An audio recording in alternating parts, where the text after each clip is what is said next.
Over here is our charging station for all our batteries. And right here is our EcoFlow. It's at 84%. Input is 45 watts. Output is 180. The solar panels are completely in the shade right now, so that's why the input is so low.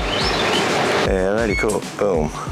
Turns on, and we're running. All entirely off of solar here. And we wired that from the power station to these retractable extension cords so that we can get power wherever we need to. It reaches all the way down to the basement. The basement.